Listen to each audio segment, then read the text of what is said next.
Hello दोस्तों, आपका MSc campus में स्वागत है। जैसा आप हमें जानते हैं, एसके सर हम हैं। आज से जो एमएससी कैंपस पे जीके जीएस का जितनी फैकल्टी है इसको हम लोग देखते हैं। और चलिए आज हम बात करेंगे इतिहास से, क्योंकि पहला जो कुछ बच्चों का रिक्वायरमेंट है सर इतिहास पर वीडियो बनाए, तो इतिहास पे हमारा ये पहला वीडियो है। ऑफलाइन तो हमारी कोचिंग चलती है, लेकिन हम भी सोचते हैं कि इस दौर में थोड़ा सा अपना क्षेत्र को और बढ़ाएं और ऑनलाइन पे भी आएँ, यूट्यूब के प्लेटफार्म पे भी आएँ। तो आप लोग का प्यार और सहयोग चाहिएगा। चलिए हम बात करते हैं कि इतिहास को समझते हैं। इतिहास क्या है, क्योंकि इतिहास का ये पहला वीडियो है, परिचय वीडियो है। आज हम केवल इतिहास के जो टाइम टेबल है उन पे चर्चा करेंगे। क्या हमको इतिहास पढ़ना चाहते हैं? देखिए, इतिहास सबको पता है, प्राचीन इतिहास होता है, मध्यकालीन इतिहास होता है और आधुनिक इतिहास होता है। तो हम बात करेंगे कि जो प्राचीन इतिहास है उनकी, क्योंकि शुरुआत यहाँ से होती है प्राचीन इतिहास की। क्योंकि शुरुआत से आप पढ़ेंगे तो आपको सारी बात क्लियर समझ में आएगी। तो चलिए स्टार्ट करते हैं। जो प्राचीन इतिहास है वहाँ से, जहाँ से एकदम इतिहास को समझा जाता है, तो आप एक टर्म आपको याद आना चाहिए। वो टर्म है पुरातात्विक साक्ष्य। ये पुरातात्विक साक्ष्य का होता है, थोड़ा सा इस पे हम बात करते हैं। देखिए, पुरातात्विक साक्ष्य का होता है और एक बार टर्म आता है लिखित साक्ष्य। इन दोनों को थोड़ा सा समझ जाएंगे तो इतिहास आपको बहुत अच्छा लगेगा, समझ में भी आ जाएगा। देखिए, पुरातात्विक साक्ष्य का होता है जैसे कि पृथ्वी के अंदर से जो वर्षों पहले का होते थे कि ढेर सारे टीला उला होते थे। आपको पता होगा, जैसे मोहनजोदड़ो, थोड़ा बहुत तो आप जानते ही होंगे। जैसे मोहनजोदड़ो का था, टीला टाइप था, तो वहाँ से जब खुदाई हुआ तो पता लगा कि ईंट निकलने लगे। तो वो जो पुराने पृथ्वी के अंदर से जो पुराने उपकरण निकलते हैं किसी पार्ट, कई जगह से, तो उस पार्ट को या उस चीज़ को हम लोग क्या कहते हैं? पुरातात्विक साक्ष्य। तो इतिहास जानने का सबसे अच्छा दो ही स्रोत है, या तो वहाँ से कोई पुरातात्विक साक्ष्य का प्रमाण मिला हो, और या तो वहाँ से हमें क्या मिला हो, कोई लिखित साक्ष्य मिला हो। तो दो ही आधार पे जो है इतिहास को समझा जाता है। देखिए, अब हम बात करते हैं जो प्राचीन इतिहास है वो मुख्य रूप से 3 पार्ट में बटा हुआ था। एक का नाम था प्रागैतिहासिक,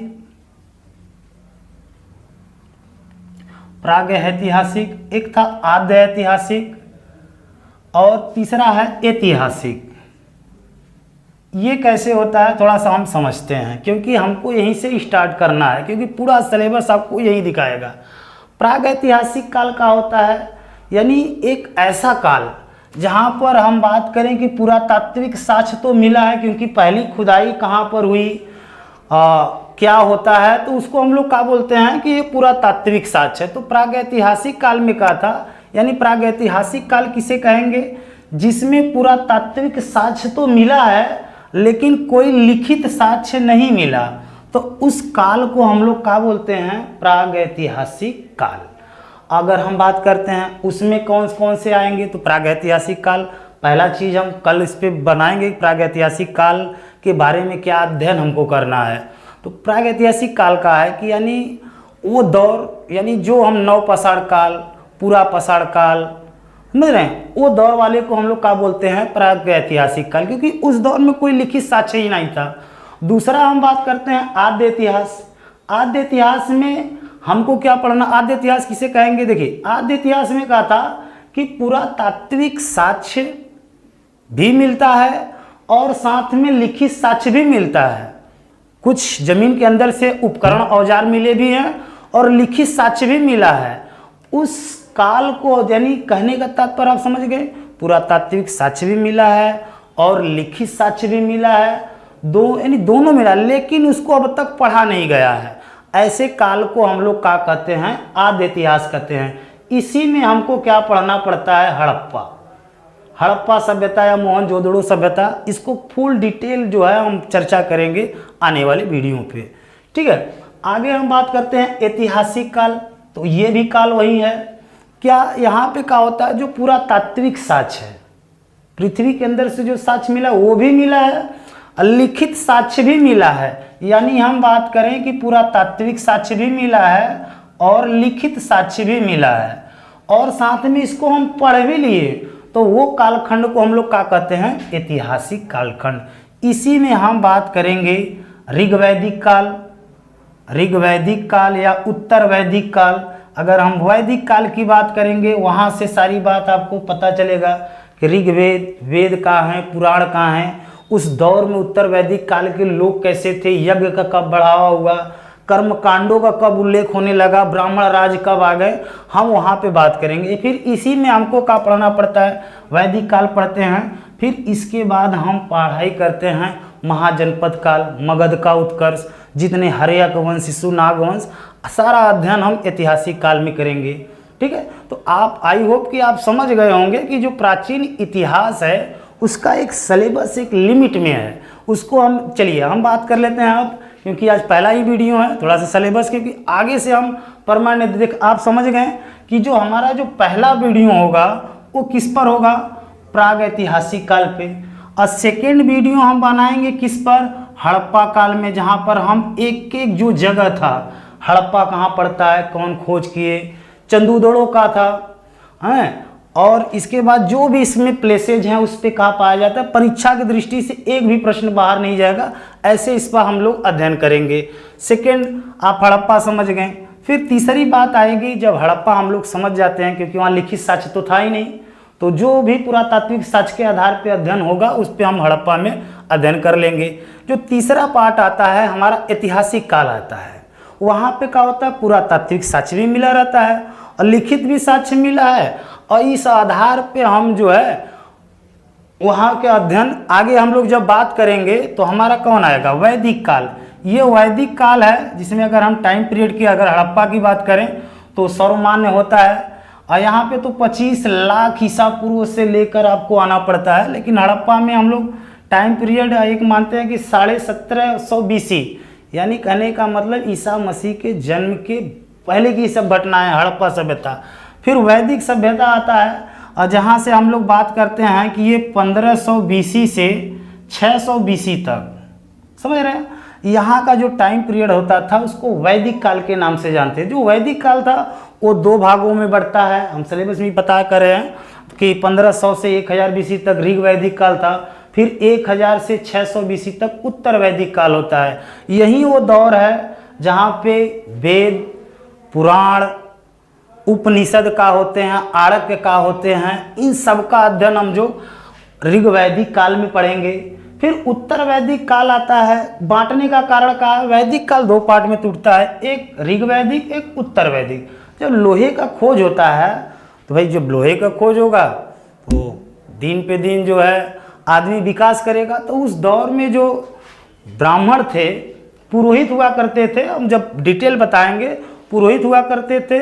जब वो ब्राह्मणों पुरोहित का करने लगे, यज्ञ करवाने लगे, और यज्ञ करवाते करते कर्मकांड इतना बड़ा अंधविश्वास फैलने लगा कि लोग जाति को इस तरह देखने लगे कि अगर कोई व्यक्ति शूद्र जाति का है, अगर वो रात में भी मंदिर में जाता तो उनकी हत्या कर दिया जाता था। आई होप यहाँ तक आप समझ गए होंगे कि यहाँ तक हमने अध्ययन का किया उत्तर वैदिक काल। और जब देखो बहुत ज़्यादा कर्मकांड की बढ़ाव होता है तो क्या होता है कि उसके उत्थान के लिए कुछ धार्मिक आंदोलनें आए, जैसे गौतम बुद्ध आए, महावीर जैन आए, तो धार्मिक, इसके बाद हम धार्मिक उदय होगा, उनके बारे में बात करेंगे, बौद्ध के बारे में बात करेंगे, जैन के बारे में, कुछ धार्मिक आंदोलनों के बारे में हम लोग बात करेंगे। इसके बाद आता है महाजनपद, क्योंकि जो वैदिक काल के लोग थे उन्होंने कहा महाजनपद, तो महाजनपद का हम अलग से वीडियो बनाएंगे जिसमें 16 महाजनपदों का फुल डिटेल जानकारी आपको दिया जाएगा। अब वही जो 16 जनपद थे, लास्ट में अगर हम बात करें काशी कौशल में मिल गया अंग, ऐसे मिलकर लास्ट में हम देखते हैं कि जो मगध है बहुत ज़्यादा पावरफुल हो जाता है, मगध में सब मिल जाते हैं। तो वहाँ जब हम मगध का उत्कर्ष पढ़ते हैं तो वहाँ हम बात करते हैं कि वहाँ मगध के जो प्रथम राजा थे बृहद्रथ थे, तो उनका ही एक वंश चला, बृहद्रथ वंश, जहाँ उनके पुत्र जरासंध थे, जो कृष्ण भगवान, याद होगा, जो कृष्ण भगवान के कहने पर भीम ने उनकी हत्या किया, तो बृहद्रथ वंश। इसके बाद आता है हर्यक वंश, जिसके संस्थापक माने जाते हैं बिंबिसार, और इसके बाद जो है हर्यक वंश के बाद जो अजातशत्रु आते हैं, फिर इनकी जो हर्यक वंश आएगा फिर एक नाग वंश आता है, शिशुनाग जिसकी स्थापना किए हैं। फिर इसके बाद नंद वंश आता है, जो नवानंद था, घनानंद था, बड़ा अत्याचारी था। अभी हम जो वीडियो बनाएंगे उस पर आगे बढ़ते जाएंगे। ये नंद वंश आ गया। नंद वंश का मौर्य जो चंद्रगुप्त मौर्य थे उनकी हत्या करके मौर्य वंश कर दिए। मौर्य वंश के बाद जो है कहानी धीरे धीरे जितनी भी डिटेल होगा, इसके बाद एक आता है हमारा मौर्य वंश। मौर्यों का जो अंतिम राजा था वो कौन था, उसके बारे में अध्ययन करने के बाद हम मौर्य वंश के बाद हम बात करेंगे सातवाहक वंश का। फिर इसके बाद कर्ण वंश आते हैं। तो जैसे जैसे आते आते हैं इसके बाद कुछ साउथ के 2-4 वंश होते हैं, उनका अध्ययन करके हम प्राचीन इतिहास को बहुत अच्छे से क्लियर कर लेंगे। ठीक है, तो प्राचीन इतिहास का एक एक पार्ट जो है थोड़ा सा आप जो है वीडियो को भी लाइक करिएगा, लोगों को तक शेयर करिए ताकि सबको जानकारी हो जाए कि एमएससी कैंपस पे जो है इतिहास का एक क्रमबद्ध प्लेलिस्ट बन दिया जाएगा, ताकि एक एक वीडियो सर्कल बाय सर्कल आप उस पर देखें और उसके हर एक नॉलेज को अच्छे लेवल तक, ये जो लेवल रहेगा हमारा ग्रुप बी सी लेवल तक रहेगा।